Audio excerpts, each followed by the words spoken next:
It's very inspiring first of all, কারণ হচ্ছে যে আমাদের যে টুর্নামেন্টসগুলো থাকে এর মাঝখানে যে 4-5 মাসের ব্রেকটা থাকে, এটা আমাদেরকে ফুললি হেল্প করে একটা ভালো প্রিপারেশনের জন্য।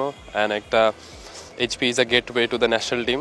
আমার জায়গা থেকে 100% কাজে লাগাইতে চাই। অ্যান্ড অবভিয়াসলি বিসিবি আমাদের জন্য একটা ভালো অপরচুনিটি ক্রিয়েট করে দিছে, সো এটা আর কি ইউটিলাইজ করার 100% ট্রাই করবো নিজের জায়গা থেকে। আমি আইকনাইজ করি তামিম ইকবাল খান, because he has always been an inspiration for me ever since I grew up. ওনারা দেখেই আমি লেফট হ্যান্ড ব্যাটিং করা স্টার্ট করছি, টপ অর্ডারে ব্যাটিং করা স্টার্ট করছি। অ্যান্ড এই যে বিপিএল তারপরে ডিপিএল এইসব টিমে ওনার আন্ডারে খেলতে পেরে আই গেট টু লার্ন যে he always thinks about the team first.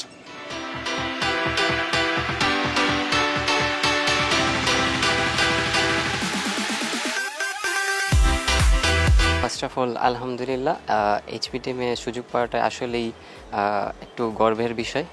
আর তার পাশাপাশি এইচপিতে ফিটনেসের উপর অনেক ভালো জোর দেওয়া হয়। আমার বাংলাদেশ ন্যাশনাল টিমে আইডল মুশফিক ভাই, বিকজ উনি খুব hard worker plus wicket keeper batsman. তার পাশাপাশি আমিও একজন উইকেট কিপার ব্যাটসম্যান।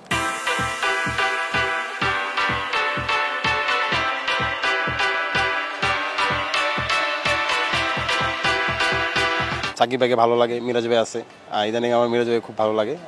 উনি অ্যাকচুয়ালি আমার কাছে মনে হয় খুবই ভালো সব দিক দিয়ে। যখন আপনার একটা রান আউট প্রয়োজন উনি রান আউট করতেছে, ব্যাটিং দরকার হলে ব্যাটিং করতেছে, যে কোনো পজিশনে বলিংয়ে ব্রেক থ্রু দরকার হলে উনি করতেছে। আমার মনে হয় যদি আমার এখনকার ভালো লাগে তো মিরাজ ভাইকে ভালো লাগে।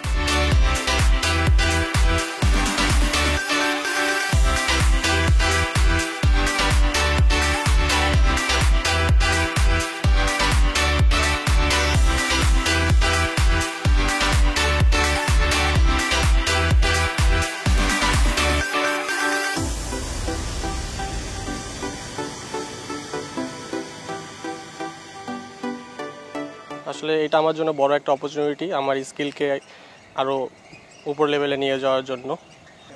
আসলে এখনই আমি ওই চিন্তাটা করতেছি না যে এখনই ন্যাশনাল টিমে খেলতে হবে। আমি স্টেপ বাই স্টেপ যাইতে যাচ্ছি, আমার স্কিল আরও কীভাবে ডেভেলপ করা যায় ওই দিকে ফোকাস করতেছি।